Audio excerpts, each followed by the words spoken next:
Bonjour, je suis ravie de vous retrouver pour ce nouvel épisode de la matinale France Voix Off. On va aujourd'hui parler de thèmes de jeu dans la formation, serious game, immersive learning, doublage. Tous ces sujets, nous allons les aborder avec Jonathan Fuser, comédien. La matinale de France Voix Off. Digital learning, doublage, publicité, institutionnel. À travers les expertises des invités, découvrez les secrets de la voix off et ses applications. Bonjour Jonathan. Bonjour. Merci d'être avec nous dans la matinale France Voix Off. Tout d'abord, cette première question presque même évidente, comment êtes-vous devenu comédien ? D'abord par passion. Oui. Voilà, j'ai pas fait d'école, j'ai commencé dans un atelier de village et puis de petite compagnie en petite compagnie, j'en ai fait mon métier et le déclencheur ça a été un travail de technicien au Café-Théâtre des Minimes. D'accord. Voilà, premier pas dans le milieu professionnel du spectacle et en voyant les comédiens sur scène tous les soirs, je me suis dit que c'était pas si inaccessible que ça en fait. Que votre place, elle était sur les planches et peut-être pas à l'arrière de la scène en fait. Ah oui, carrément. Donc vous avez commencé par le théâtre. Ouais. Principalement, d'accord.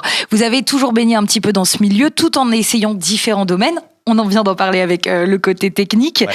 Qu'est-ce qui vous attire le plus en revanche dans la voix off ? On a parlé d'être sur scène en tant que comédien, mais alors dans la voix off ? Dans la voix off, le truc hyper intéressant pour moi, c'est que tout doit passer uniquement par la voix. Mm-hmm. Sur scène, c'est entre guillemets facile. Il y a le corps, il y a le visage, il y a toutes les expressions. Et en voix off, par définition, il n'y a que la voix. Donc tout, Oui. ça ne veut pas dire que le corps n'est pas engagé, mais ce qui est reçu, Oui, ce qui reste à la fin. c'est la voix. Et tout doit passer par ce véhicule-là. Il faut être hyper précis en fonction du support, de la cible en général. Enfin voilà, c'est un travail de précision qui me plaît beaucoup. Et comment êtes-vous rentré ici chez France Voix Off ? Par le biais d'un casting vidéo, pour le Mhm. coup, pour une publicité, je crois, où je n'ai pas été pris. Mais ça arrive en habitude, Ben oui, plein de fois. c'est sûr. Et du coup, j'ai appris que... Enfin, j'ai proposé mes services de voix off, j'ai fait de la voix off, si jamais vous en cherchez, mais oui, il y a quelque chose qui s'appelle France Voix Off qui existe. Et depuis, voilà, vous faites plusieurs voix off pour France Voix Off depuis.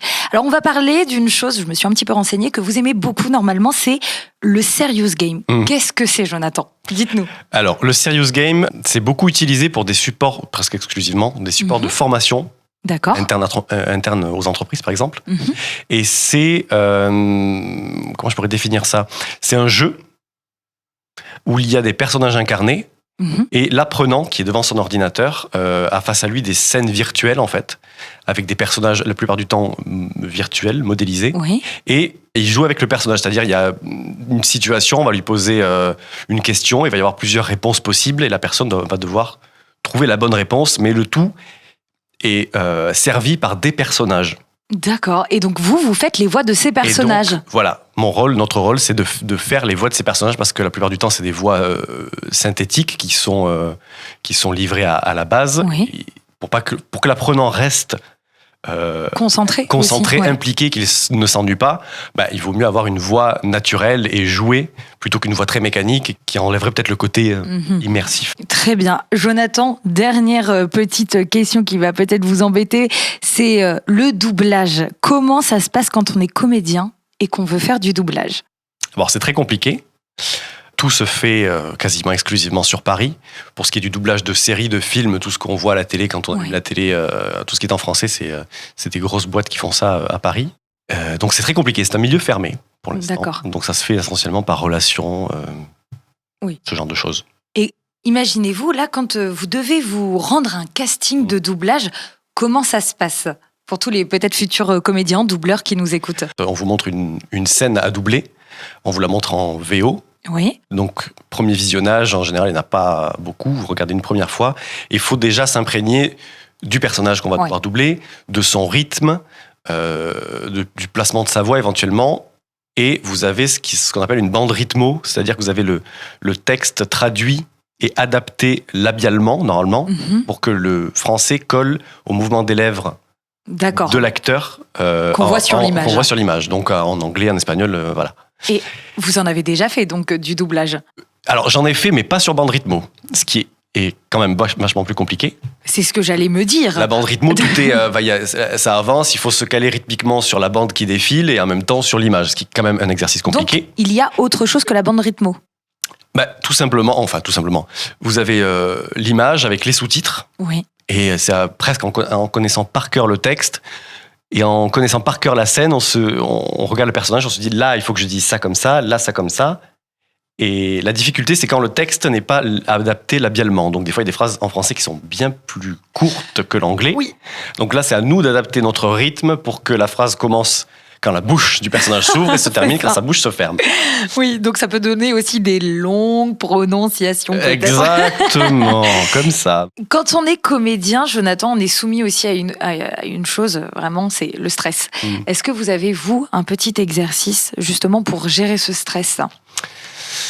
Le stress, il est différent selon ce qu'on fait. Pour la voix, c'est moins propice pour moi.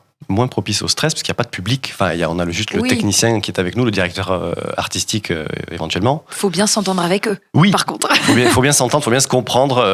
Il faut bien se communiquer quant à sa façon de travailler. Par exemple, quand on fait une prise, il y en a qui préfèrent couper et on la refait, ou il y en a qui préfèrent s'arrêter et continuer. Et puis après, c'est le technicien qui fera le travail après. Mais ça, il faut être sur la même longueur d'onde à ce niveau-là, quoi. Tout est faisable, mais il faut savoir comment l'autre travaille. Après, on est dans sa bulle, on a son casque, on s'entend. C'est confortable. C'est confort, presque. c'est cocon. Donc le stress, il vient au début forcément de l'inexpérience, quoi. Mais quand on revient dans des structures qu'on connaît, comme ici, où je suis à la maison, voilà, il n'y a pas de stress particulier. Et Jonathan, dernière question, et puis après on va se quitter. Il y Déjà a un événement, oui, un tournage, un enregistrement peut-être qui vous a plus marqué dans votre carrière ? Je pense que c'est ce que je vis en ce moment, en fait. C'est-à-dire, ça m'intéresse. Qui est un petit peu fou, mais qui va rester dans ma mémoire. Je joue dans un opéra en ce moment. Oh. Donc je ne chante pas. Oui. Heureusement. Et c'est le Barbier de Séville, c'est à l'Opéra National du Capitole, et il y a de la figuration, donc des acteurs qui déambulent tout au long du spectacle. C'est muet, la figuration, mais il y a beaucoup de choses à jouer, et donc se retrouver sur la plus belle salle de Toulouse, à l'Opéra National du Capitole, c'est quelque chose de fou. Mais c'est très drôle ce que vous venez de dire, parce que on parlait de la voix off, où là le corps est absent complètement, il n'y a que la voix qui joue.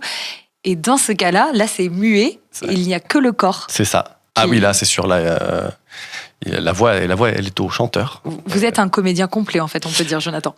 Écoutez, je sais, il faut se diversifier. Bon, après, c'est tellement passionnant qu'on a envie d'approcher le métier par tous les côtés en même temps.